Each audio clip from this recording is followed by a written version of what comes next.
Links to join the channel here or over on Subscribestar. Thanks to everyone who has. So, U.S. Senator pushes for a company to censor its users paid for by the ADL, which is a hate group. First of all, videos like this are a little bit of a challenge because I know the comment section. Please don't say anything in the comments. YouTube knows all the canine whistles, the euphemisms, and the backwards spelling. Just go to Telegram.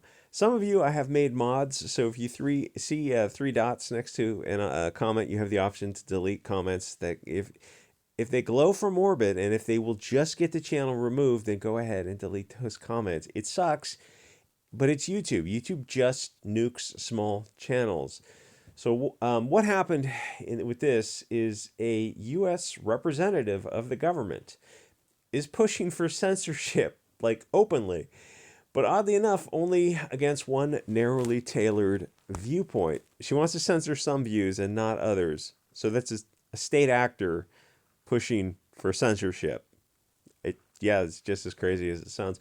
Literally, she wants a private company, or I don't know if she cares one way or the other, but the ADL, who's most definitely paying her, wants her to pretend to care. The ADL cares. John Greenblatt at the ADL very much cares. So she wants a private company to censor words, which, of course, is a way of censoring ideas, which is the goal all along. Label your opponent's views as hate speech and move to censor them.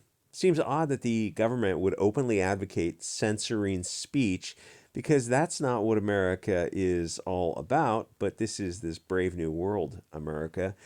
Every day it's 451 degrees out. Even weirder is that she is moving to censor only some speech, but not others. Shouldn't we censor all offensive speech? Should we censor anti-white racism or anti-Christian or anti-pagan hatred?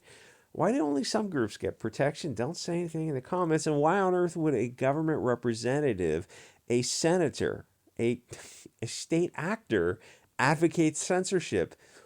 What's the point of the First Amendment? They want to remove the First and Second. They should start with the 19th and we wouldn't have this problem.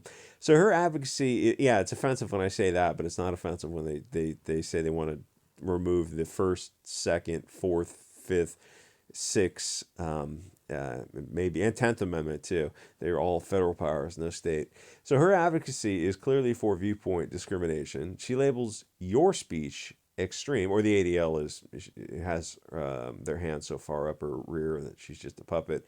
And she says it must be censored, except that there already are laws against threats. She doesn't want to censor threats because it would be moot. She wants to censor ideas. And she very cleverly, I'm sure her talking points are prepared by Greenblatt's team. She poisons the well by mixing in gaming conversations, the ideas, with real world actions, except that there already are laws against those actions, which is where we start to get into Joker Planet world. Because the left, in their defund the police and Soros-funded district attorneys, I don't know if the founding fathers ever envisioned a Soros would literally in place attorneys, the Kim Fox types, who would say things are mutual combats, or they would just not understand like how we allowed things to get to this point. But if you read the Constitution and some of the documents that went into it, you realize, oh, we kind of got off the Constitution like almost immediately. It's like, yeah, well, the country's very, very far off track. They've if you've noticed that lately, cities have turned into catch and release cities where they are decriminalizing crime with predictable results. In California, they did in some of the cities, they did $950 and under is, I think, just not prosecuted. And now finally the cities are starting to wake up and they're looking at this and it's like they're just seeing things get worse and worse, but they know if they take charge, it's like, oh, this is a win for the right. If we suddenly start, there's articles that go, oh, credit to the media companies that are covering this. They rob from these stores or burgle from these stores, and they just sell the stuff at like swap meets. It's like they literally just take it from the stores and sell it at swap meets for half off. And the media is covering these stories and like, a city can't function like this. Like, oh, they're insured. It's like, insurance isn't magic. You seem to think this paper currency you hold is magic. You seem to think a state functioning like as a first world, a civilized state is magic. It's just like no, it's not magic.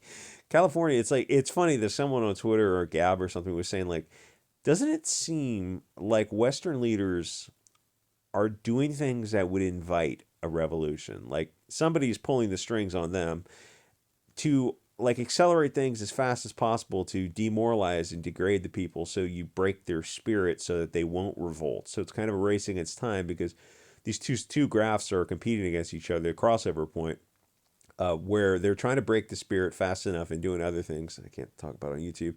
And there's this rising sense of, well, ballot box, soapbox, ballot box, and the other one.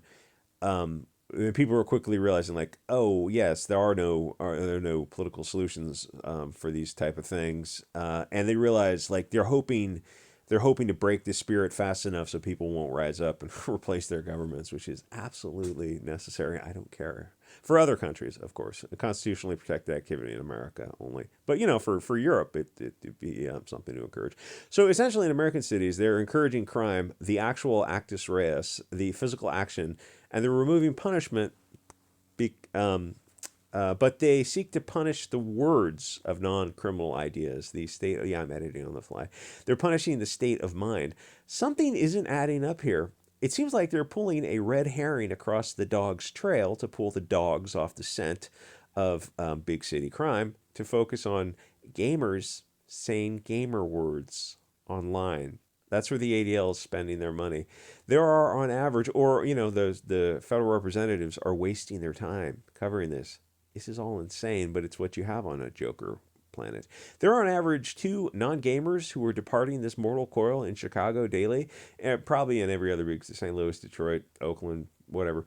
And the media and politicians on the left and the right are just ignoring it. Instead, the ADL is controlling the federal government to get them to censor ideas and language in the video game space. Why is the ADL focusing on censoring ideas and not the actual physical acts of malum in se in cities across the country? They name as one of their issues, I will say, Euro identity, and they frame it as a negative, but they don't name non-Euro identities or frame them as negatives. It seems that they have total control of the narrative to make you hate one group of people and to view all others as the victims. It's not that deep. The ADL is literally a large-scale group designed to spread stochastic hate against people of European descent. So to the senator, I wonder who gets to define what is permissible speech? Why would a government agent feel that she needs to get in the business of censoring ideas? And how much is the ADL paying her? One way or the other, they are paying her. Why would anyone take the ADL seriously? By any metric, the ADL is a hate group. It started as one. What gives them the power to control a senator and have her push for censorship? But again, as always, I am on Team Accelerate. The more kids that become aware of what is going on in this area, the better. Kick them off the games. Then people will talk about why The Shape of Water takes this form and not others. And really, opiate of the masses, video games. Yeah, if you the best, I would gladly kick these kids off these video games and get them on another network where they can exchange ideas and not waste their time with video games. So why does the ADL have such insane levels of power to control the narrative?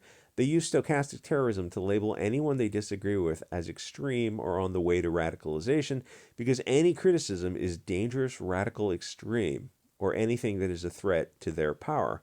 The ADL has infinite funds with which to lobby politicians, who then waste their time to deal with this non-issue, which is a thought crime, a pre-crime, a crime of ideas, literally 1984 wrongthink. The ADL wants total control over video games. They want to control ideas. The ADL is a hate group and a threat to the republic and liberty. Like, comment, subscribe. Join the Subscribe Star Odyssey. I don't know how much longer BitChute's going to be on there. Join the Telegram if you want to talk. You just can't make the kind of comments because it's YouTube. It's not my issue. I obviously I'm pro free speech, which is what Telegram is for. But YouTube is YouTube. Yes, you can't spell the stuff backwards. Every euphemism. Like, why would you think YouTube wouldn't know all the and like, of course, was I one of the worst offenders before I had a channel? Yeah, I know, but I didn't know what I did now, so it is what it is. Anyway, like, comment, subscribe. Thanks to everyone who has supported the channel. Now, I'll see you guys next episode.